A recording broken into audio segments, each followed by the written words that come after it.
Hello subscribers, कैसे हैं आप लोग। आई होप आप लोग ठीक होंगे। तो आज हम चैप्टर नंबर 3 स्टार्ट करने वाले हैं, जिसका नाम है फोर्स एंड प्रेशर। इसके पहले हम और भी चैप्टर कवर कर चुके हैं और उसका मैंने प्लेलिस्ट में बना के पूरा लिस्ट बना के रखा है, बिल्कुल सिस्टम वाइज। और मैंने ऐसा बनाया है कि अगर आपको कोई भी एक लेक्चर, सपोज आप कभी प्लेलिस्ट में नहीं गए, कोई भी आपको एक लेक्चर मिल गया है किसी मीन्स फोर्स एंड प्रेशर का, आपको पहला पार्ट मिल गया है और आपको फिर दूसरा पार्ट स्टडी करना आप ढूंढने मिल रहा है, तो इसलिए मैंने हर चैप्टर को, मतलब कोई भी लेक्चर आपको मिल गया ना, तो बाकी बचे हुए लेक्चर उसी एक वीडियो के डिस्क्रिप्शन में मैंने डाल के रखा है। सपोज आपको ना फोर्स एंड प्रेशर का लेक्चर नंबर 2 मिल गया, तो आप डिस्क्रिप्शन में जाओगे तो वहाँ पे आपको लेक्चर नंबर 1 और लेक्चर नंबर 3 भी उसका अवेलेबल मिलेगा, आपको ज़्यादा ढूंढना नहीं पड़ेगा। तो जान लेते हैं कि फोर्स, व्हाट इज़ फोर्स। सबसे पहले इसने पूछ लिया है फोर्स क्या है। जाहिर सी बात, आप फोर्स एंड प्रेशर के बारे में पढ़ रहे हो तो वो पूछेगा ही। तो किसी भी चीज़ को, किसी भी, जैसे कोई भी चीज़ अगर एक जगह पर रखी हुई है ना, वो तो उसको बोलेंगे वो स्टेशनरी मूवमेंट है। मतलब वो जब तक हिलेगी नहीं ना, तब तक उसको बोलेंगे वो स्टेशनरी मूवमेंट है, यानी रुकी हुई है। उसको हटाने के लिए आपको जो भी ताकत लगानी है उसको आप फोर्स बोलोगे, चाहे आप उसको खींच कर हटाओ, चाहे धक्का देकर हटाओ। तो फिर आगे आपको बहुत एग्जाम्पल दिए होंगे और पढ़ देते हैं। जैसे कि सबसे पहले हम न्यूटन का फर्स्ट लॉ ऑफ मोशन देखेंगे। उसमें उन्होंने क्या कहा है, a stationary object on which no force is acting, एक रखा हुआ ऑब्जेक्ट है जिस पे कोई फोर्स एक्ट नहीं कर रहा है, ठीक है, रिमेन स्टेशनरी, वो हमेशा ऐसे ही रखा ही हुआ रहेगा, हिलेगा नहीं। An object in a motion continue to move with the same speed and direction when no force is acting on the object. वो बोल रहे हैं कि एक ऑब्जेक्ट है, वो मोशन में है, ठीक है, मतलब चल रहा है, हिल रहा है, तो वो मूव करता रहेगा सेम स्पीड की वजह से, सेम स्पीड से, है ना, और सेम डायरेक्शन में, है ना, जब तक उस पर आप कोई फोर्स अप्लाई नहीं करोगे, ठीक है। सपोज आप किसी ने एक बॉल फेंक दिया है, तो जब तक दूसरा बंदा उसको कैच नहीं करेगा, अपने हाथ का फोर्स लगा के उसको पकड़ेगा नहीं, तब तक तो वो जाता ही रहेगा ना। कब रुक जाएगा वो, जब धीरे धीरे ज़मीन के फोर्स से वो रुक जाएगा, वो अलग बात है। बट हवा में किसी ने बॉल फेंका तो बहुत कुछ दूर तक तो जाएगा ना, जब तक उसको स्पीड मिल रही है, एक स्टेशनरी स्पीड से और एक मोशन, एक डायरेक्शन में वो जाएगा ना। बट सपोज बीच में कोई अच्छा कैचिंग बंदा है, वो बीच में उसको ऐसा कैच करके पकड़ लेता है, तो मतलब उसने क्या किया, उसको रोका, यानी अपने हाथ का फोर्स लगाया। तो उसने न्यूटन लॉ ऑफ मोशन में ऐसा बोला गया है कि अगर कोई फोर्स, कोई चीज़ रखी हुई है, कोई ऑब्जेक्ट या कोई बॉल रखा हुआ है, तो वो रखा ही हुआ रहेगा। कब तक रखा हुआ है, जब तक कोई इसको अपने हाथ से या पैर से फोर्स लगा के धक्का नहीं देगा या अपनी तरफ खींचेगा नहीं, तब तक। और कोई चीज़ अगर फेंकी जा रही है तो तब तक उसको आप रोक नहीं सकते हो। कोई चीज़ मोशन में है, जब तक कोई आपको फोर्स लगा के रोक ना ले, जैसे हाथ का फोर्स लगा के रोक दिया और बैट के फोर्स से लगा के रोक दिया, तो ये न्यूटन का फर्स्ट लॉ ऑफ मोशन हो गया।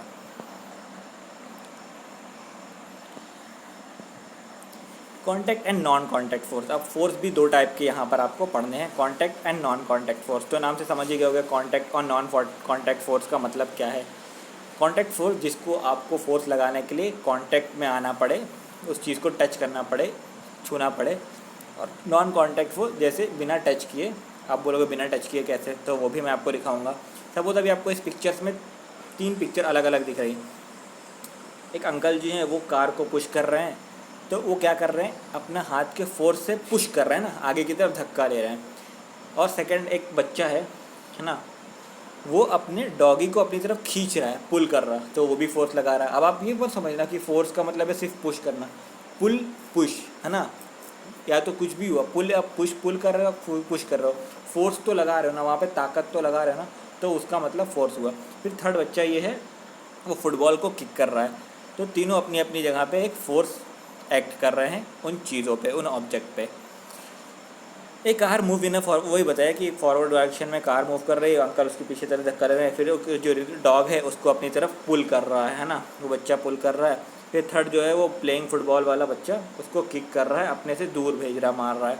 What do you observe from this. अब आप ऑब्जर्व क्या कर रहे हो, तो ऑब्जर्व क्या करना है, एक ही चीज़ ऑब्जर्व करना है कि तीनों कंडीशन में अलग अलग टाइप के फोर्स लग रहे हैं। एक जगह पे पुश का फोर्स लग रहा है, एक जगह पुल का फोर्स लग रहा है, और एक जगह हिट कर रहा है यानी किक मार रहा है, तो किक का फोर्स कर रहा है।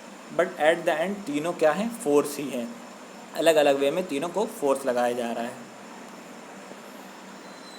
As seen in figure 3.2, iron nail get attach to the pole of magnet due to magnetic force. अब आपको एक फिगर दिया है 3.2 में, एक आयरन मैग्नेट दिख रहा है, ठीक है, ये वाला, ये यहाँ पर दिख रहा है कि आप यहाँ पर मैग्नेट रखो रे, और यहाँ पर आपको कील्स रखो, नेल्स, तो मैग्नेट उसको अपनी तरफ खींच लेगा। आपने मैग्नेट को टच किया क्या कील्स में, है ना, जो नेल्स में नहीं टच किया ना, फिर भी उसको अपनी तरफ उसने खींच लिया।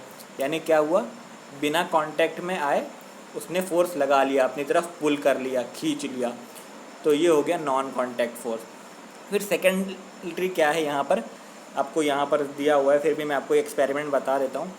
कभी कभी आप एक कॉम्ब लो, है ना, और उसको अपने हेड पे हल्का हल्का मसाज करो, ऐसे रगड़ो, है ना, एक स्केल के फॉर्म में, या स्केल लो या कॉम्ब लो, और छोटे छोटे पेज के पीसेस के टुकड़े करके टेबल पे रख दो। और रब करने के बाद उसको टेबल के टुकड़े से टच मत करो, सिर्फ उसके करीब लेकर जाओ, तो देखो वो दूर से ही उसको अपनी तरफ खींच लेगा। करके देखना, बहुत मज़ा आएगा। हम लोग छोटे थे तो जादू बोल के इसको करते थे, आप लोग भी कर चुके होगे यार। फिर थर्ड है कि एक नारियल का पेड़ है, वहाँ से नारियल ऊपर से नीचे गिर रहा है। तो आप बोलोगे ऊपर से नीचे गिर रहा है तो क्या हवा में थोड़ी, आसमान में थोड़ी आएगा? तो सही बोल रहे हो आप, बिल्कुल आसमान में नहीं जाएगा।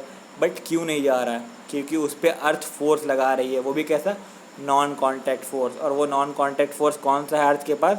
जिसको हम ग्रेविटी बोलते हैं। जैसे न्यूटन भैया ने बोल दिया था कि भाई अर्थ के अंदर ग्रेविटी है, कुछ भी गिरेगा अगर ऊपर से वो सीधा अर्थ पे ही आके गिरेगा, क्योंकि अर्थ उसको अपने पास जो फोर्स है ग्रेविटी उससे खींच रही है। तो तब से प्रूफ हो गया है कि अर्थ के पास ग्रेविटेशनल फोर्स है। जैसे कि फिर उन्होंने सारी चीज़ें एक्सप्लेन किया है। यहाँ पर आप देख सकते हो कि कोकोनट फॉल हो रहा है, एक ऑब्जेक्ट, और वो अर्थ की तरफ आ रहा है ड्यू टू किसकी वजह से? यहाँ आप देख सकते हो ग्रेविटी, ठीक है। और कॉम को गेट कर रहा है, रब कर रहा है अपने हेयर में, और फिर स्मॉल पीसेस ऑफ पेपर को उठाने के लिए, जो मैंने आपको बता चुका हूँ। फिर थर्ड वो जो आयरन नेल है उसको उठा रहा है, और इलेक्ट्रोस्टैटिक फोर्स लग रहा है वहाँ पर, मैग्नेटिक फोर्स लग रहा है। और द चार्ज कॉम, जैसे जो चार्ज कॉम है, जब आपने अपने बाल में घसा ना तो वो कॉम चार्ज हो गई। जैसे कोई भी चीज़ आप चार्ज करते हो ना तो उसको भी चार्ज हो गई, मतलब कुछ इलेक्ट्रॉन मिल जाते हैं उसको। वो आप आगे पढ़ोगे, अभी ज़्यादा ध्यान मत लगाना उसको, इलेक्ट्रॉन प्रोटॉन बहुत कन्फ्यूज़न है। सिर्फ आप इतना सोचो कि आपने उसको अपने सर में घसा ना तो वो चार्ज हो गई, और वो चार्ज है तो अपनी तरफ किसी चीज़ को खींचेगी। तो उसके अंदर एक फोर्स आ गया जिसको बोलते हैं electrostatics charge, and there is a induce opposite charge on the piece of paper and piece stick in the comb. अब उसके अंदर अलग चार्ज आ गया है, और उसका जो पीस ऑफ पेपर था उसके अंदर अलग चार्ज हो गया, और दो अपोजिट चार्ज आपस में एक दूसरे को खींचते हैं, तो दोनों के पास अलग अलग चार्ज हो गया, इसलिए वो पेपर का टुकड़ों को कॉम अपनी तरफ खींच रहा है। ये आपको याद रखना है। फिर दिया हुआ है कि seen in the contact of the direction of the object via more object such is called contact force. अब कॉन्टैक्ट फोर्स के बारे में हम बात कर लेंगे। Applied between two object if the two object are not in contact such force is called non contact force. जो मैं आपको पहले बता चुका हूँ कि दो ऑब्जेक्ट अगर आपस में टच हो रहे हैं तो वो कॉन्टैक्ट फोर्स होंगे। जैसे वो अंकल जी गाड़ी को धक्का दे रहे थे तो टच करके दे रहे थे, ऐसा हवा में तो दे नहीं रहे थे आयरन मैन के कि गाड़ी भाग जा, ऐसा कुछ हो नहीं रहा था। और बाकी जो आपने अभी पढ़ा कॉम वाला, मैग्नेट वाला, ये विदाउट टच फोर्स काम कर रहा है, इसलिए ये विदाउट कॉन्टैक्ट फोर्स इसको कहा जाएगा। Muscular force is an example of contact force and applied to object with the help of muscles. अब जो मस्कुलर फोर्स, आपके बॉडी का फोर्स जो है ना, आपके बाइसेप्स ट्राइसेप्स का, वो सारे को कहा गया है, क्या कहा गया है कि वो सारे कॉन्टैक्ट फोर्स में काम आते हैं। अब आपको एक एग्जांपल अभी जस्ट दिखाया था ना, वो अंकल फुल अपनी बॉडी बिल्डर वाली बॉडी से कार को धक्का दे रहे थे, यानी कार को अपने कॉन्टैक्ट में टच करके धक्का दे रहे थे ना। It is apply several cases such is lifting, pushing, pulling. और आप जिम में जाते हो तो देखो लिफ्टिंग करते हैं, पुश करते हैं, पुलिंग करते हैं, हर चीज़ें करते हैं। और कॉन्टैक्ट यानी टच करके कंपेयर करते हैं। डंबल को उठाते तो हाथ से उठाते हैं, हवा में नहीं उठाते कि खुल जा, उठ जा। तो ये सारी चीज़ें आप समझ गए होंगे कि कॉन्टैक्ट फोर्स और नॉन कॉन्टैक्ट फोर्स क्या क्या होता है। Force like magnetic force, gravitational force, electrostatic force act without contact. अब कौन कौन से फोर्स विदाउट कॉन्टैक्ट में आते हैं? एक सेकेंड, हाँ, तो मैग्नेटिक फोर्स, जैसे मैग्नेट आयरन लेन ने खींच लिया था। ग्रेविटेशनल फोर्स, जैसे कि फल, पेड़, नारियल सब कुछ नीचे गिरता है। इलेक्ट्रोस्टैटिक फोर्स, जो कॉम्ब अपनी तरफ खींच रही थी पेपर ऑफ, ये सारे फोर्स कैसे हैं? विदाउट कॉन्टैक्ट, है ना। तो इसको नॉन कॉन्टैक्ट फोर्स बोला जाएगा। विदाउट कॉन्टैक्ट, बिना टच किए ये आपस में काम कर रहे हैं। Therefore these forces are example of non contact force, और इसीलिए इसको नॉन कॉन्टैक्ट फोर्स का एग्जांपल दिया गया है। When ball is kept on the table and pushed it little, it move ahead and get slow and stop. A car running on a plane road travel some distance and stop after engine it switch off. अब ये क्या बोल रहे हैं कि आप एक table पे एक बॉल को रखो और उसको पुश करो, धक्का दो, तो वो कुछ दूर तक तो जाएगा, उसके बाद रुक जाएगा। ठीक है, एक कार को आप लेके जाते रहो, चलाते रहो, चलते चलते फिर कुछ देर बाद उसका इंजन बंद कर दो, थोड़ा दूर वो बिना इंजन के भी बढ़ेगी, है ना, फिर वो बंद हो जाएगी। This is because of force of friction between the force and surface of the object in the motion. अब आ गया एक अच्छा important cheese, force of friction. ये लाइफ में बहुत दिनों तक साथ रहेगा आप लोग के, इसलिए इसको ध्यान से पढ़ लो। Force of friction, force of friction क्या है? जो ज़मीन के अंदर ना, जैसे खुरदरी ज़मीन है ना, तो जो ज़मीन अपने फोर्स से रोक लेती है ना चीज़ों को, उसको बोलते हैं फोर्स ऑफ फ्रिक्शन। ठीक है, फोर्स ऑफ फ्रिक्शन जैसे कि अब आप एक बॉल लो और उसको ज़मीन पे ऐसा कुछ दूर तक के लिए धक्का दो, कुछ देर के बाद जाके रुक जाएगी ना, तो किसी ने रोका नहीं, फिर भी वो अपने आप रुक गए, तो वो ज़मीन पे मूव कर रही थी ना, इसलिए वो ज़मीन ने ही उसको अपने से रोक लिया। अगर ज़मीन जितनी स्मूथ रहेगी वो बॉल उतना दूर तक जाएगा। तो इससे ये मालूम पड़ता है कि जितनी खुरदरी ज़मीन रही, बॉल उतना कम मूव करेगा, है ना। एक एकदम प्लेन सरफेस पे बॉल ऐसा ढरका दो, है ना, या ऐसा आगे की तरफ पुश कर दो, तो थोड़ा दूर तक जाएगा। और एक एकदम पथरीली ज़मीन पे, उबड़ खाबड़, है ना, ज़मीन पे ऐसे आप उसको बॉल पुश कर दो तो वो थोड़ी दूर जाकर रुक जाएगा। तो इससे आपको ये मालूम पड़ेगा कि जो प्लेन सरफेस होता है वहाँ पर फोर्स ऑफ फ्रिक्शन कम होता है, इसलिए फोर्स ऑफ फ्रिक्शन लेट में उसको रोक रहा है, कम अपना फोर्स लगा पा रहा है, इसलिए बॉल ज़्यादा दूर तक गया।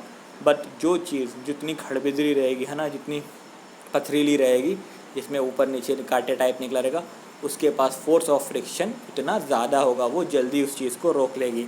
अब जैसे कि आप चलते भी हो ना, आगे आपको दिया होगा, है ना, friction force is very useful in a daily life. Friction force बहुत यूज़फुल है डेली लाइफ के लिए। जैसे आप चलते हो ना, तो ग्राउंड के और आपके पैर के बिटवीन में भी फ्रिक्शन फोर्स काम करता है। अगर ये फ्रिक्शन फोर्स ना हो तो आप चल ही नहीं पाओगे। अब बोले अरे ऐसा कैसा, मैं तो प्लेन सरफेस पे चल लेता हूँ। तो मैं एक एग्जांपल देता हूँ। बिल्कुल अपने घर की टाइल्स है ना, स्मूथ वाली टाइल्स, उस पर शैम्पू घोल के ऐसा गिरा दो और उस पर चलने की कोशिश करो। ऐसा करना मत, चोट लग जाएगी, तुम्हें गिर जाएगी। सपोज सिर्फ अपना हाथ ऐसे ऐसे करके देखना, तुम्हारा हाथ कितना तेज़ मूव होगा। और अक्सर लोग देखते हो कि जहाँ पर शैम्पू साबुन वगैरह गिरा रहता है, अक्सर लोग बाथरूम वगैरह में स्लिप खा के गिर जाते हैं। तो अपने नॉर्मल रोड पर स्लिप खा के क्यों नहीं गिर जाते? कहीं केला वगैरह गिर जाता है, बनाने का छिलका वगैरह, तो उस पर भी लोग स्लिप खा के गिर जाते हैं, क्योंकि वहाँ पर फ्रिक्शन कम हो जाता है। यानी उसके बीच में से जो फ्रिक्शन फोर्स रहता है कम हो जाता है। एक स्लिपरी, एक बीच में दोनों के स्लिपरी कांटेक्ट आ जाता है। तो जहाँ पर स्लिपरी चीज़ आ जाएगी वहाँ पर फ्रिक्शन फोर्स कम लगेगा। तो जब फ्रिक्शन फोर्स कम लगेगा तो आप उस प्लेस पे अच्छे से नहीं चल पाओगे। इसलिए आपको अब ज़मीन पे चलने के लिए फ्रिक्शन फोर्स, यानी एक खड़बड़ी ज़मीन है और एक फुल शैम्पू वाला लगा हुआ टाइल्स है, दोनों पे आपको दौड़ने के लिए कहा जाएगा। तो जो नॉर्मल ज़मीन है उस पर आप दौड़ दोगे, बट शैम्पू पे लगी हुई जो टाइल्स है ना, उस पर दौड़ नहीं पाओगे, फट फट गिर जाओगे। मानते हो ना? आप खुद जानते हो कि यार इतने समझदार तो हो ही तुम लोग। All the object in a motion have the frictional force acting on which acting is called direction opposite. Her object के ऊपर फ्रिक्शनल फोर्स रखता है। या आप कुछ भी चीज़ ज़मीन पे फेंक दो, बॉल ही जो फेंकते हो, कुछ दूर के बाद जाने के बाद घास वास में रुक जाती है, तो उस पर ज़मीन अपना फोर्स लगा लेता है हर चीज़ पे। गाड़ी को ही आप स्पीड में लेके जाओ, फिर गाड़ी बंद कर दो, कुछ दूर तक चल के जाएगी, फिर रुक जाएगी। क्यों रुक जाती है? क्योंकि उस पर ज़मीन के और उसके बीच में फ्रिक्शनल फोर्स जो ग्राउंड के बीच में लग जाता है और धीरे धीरे वो फ्रिक्शनल फोर्स इसको रोक लेता है। और एक चीज़ याद रखना, कभी भी फ्रिक्शनल फोर्स ना आपके अपोजिट में काम करता है। आप कैसे बोलोगे? कैसे? बॉल रोक रहा है यानी उसको अपोज तो कर रहा है, अगर उसको सपोर्ट करता है तो बॉल और आगे तक जाता है ना। इसलिए एक चीज़ याद रखना, फ्रिक्शन फोर्स हमेशा मूविंग ऑब्जेक्ट के अपोजिट में काम करता है। ये क्वेश्चन हो सकता है आपको पूछ लिया जाए। Direction of motion, you must have seen the tent sleep over बनाना। मैंने बोला था ना कि बनाना के उस पर फिसल जाते हो। Similarly can slip due to mud, मिट्टी वगैरह अगर गीली है, फुल कीचड़ वगैरह है, उसमें भी स्लिप हो जाते हो। आप बोलते हो अरे चप्पल के अंदर स्लिप हो गया। हाँ, स्लीपर पहना था ना, इसलिए स्लीपर बोलते हैं स्लीपर चप्पल को, क्योंकि वो स्लिप कर सकती है। और जो देखोगे शूज़ पहनते हो तो उसमें बहुत अच्छे अच्छे डिज़ाइन नीचे बने रहते हैं, गड्ढे गड्ढे जैसे, तो उस पर स्लिप नहीं होते हो शूज़ से। क्यों? क्योंकि उसके अंदर फ्रिक्शन पैदा करने के लिए वो डिज़ाइन बनाए जाते हैं। रोड को इसलिए एकदम डामर डाल के प्लेन इसलिए नहीं किया जाता है, इसलिए थोड़ा खड़बिजरा और ही थोड़ा खुरदरा रखा जाता है, ताकि गाड़ियाँ उस पर स्लिप ना हो, उसके अंदर और टायर के अंदर फ्रिक्शन फोर्स पैदा हो, फ्रिक्शन फोर्स लग सके। तो हम लोग ने इतना तो पढ़ लिया। अब हम नॉन कॉन्टैक्ट फोर्स जो है वो हम नेक्स्ट लेक्चर में पढ़ेंगे। Make a list of some example with contact of non contact force applied with the right type of force. आपको एक लिस्ट बनाना है नॉन कॉन्टैक्ट फोर्स का। जैसे take a plastic bottle with a rectangular shape, close their opening and fitting the liquid tidy and keep the small bar magnet, take the neatly and using strips. ने वो क्या बोला कि आपको एक plastic bottle लेके उसके साथ एक एक्सपेरिमेंट है ना, मैं आपको उस नेक्स्ट लेक्चर में बता दूंगा कि क्या करना है उसको। मतलब उसके ऊपर एक बार मैग्नेट रखना है और उसको उसके ऊपर ऐसा घुमाते रहना है, तो देखना है कि आपको कैसा फील होता है। सपोज आपने उसको रखा है और उसके आजू बाजू से कोई चीज़ पास करो तो वो उसको अपनी तरफ खींचेगा। आपको नेक्स्ट उसमें अच्छे से ये एक्सपेरिमेंट बताऊँगा और हम लोग नेक्स्ट उसमें पढ़ेंगे कि नॉन कॉन्टैक्ट फोर्स वगैरह क्या होते हैं। बैलेंस एंड अनबैलेंस हम लोग नेक्स्ट उसमें पढ़ेंगे।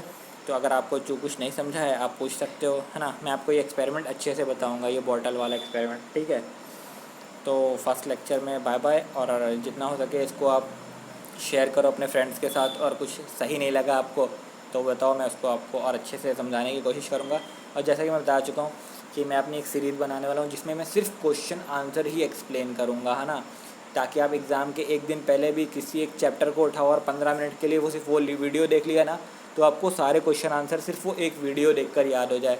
आपने भले से पूरा चैप्टर नहीं पढ़ पाया, आपके पास टाइम ख़त्म हो गया है, कल आपका टेस्ट है अचानक से, या आपको 1 घंटे पहले मालूम पड़ता है सुबह में आपके फ्रेंड से कि अरे कल तो टेस्ट है, और तुमने कुछ नहीं पढ़ा है, तुमने दूसरा चैप्टर पढ़ लिया था सपोज़, और तुम्हारा टेस्ट किसी दूसरे चैप्टर का है, तो तुम्हें क्या करना है, फटाफट मेरे उस सीरीज़ में जाना है और अपने चैप्टर को सर्च करना है। चैप्टर का नाम विथ भाई की एकेडमी। आपको फटाफट वो चैप्टर मिल जाएगा और 15 मिनट में मैं उसके सारे क्वेश्चन आंसर जो आपको पूछने वाला है सब एक्सप्लेन कर दूंगा और आप लिख के आ जाओगे और आप अच्छे से अच्छा मार्क्स स्कोर करके भी आ जाओगे। तो जितना जल्दी हो सके इसको शेयर करो और सब्सक्राइब कर दो, लाइक कर देना। बाय बाय, फिर मिलते हैं नेक्स्ट लेक्चर में।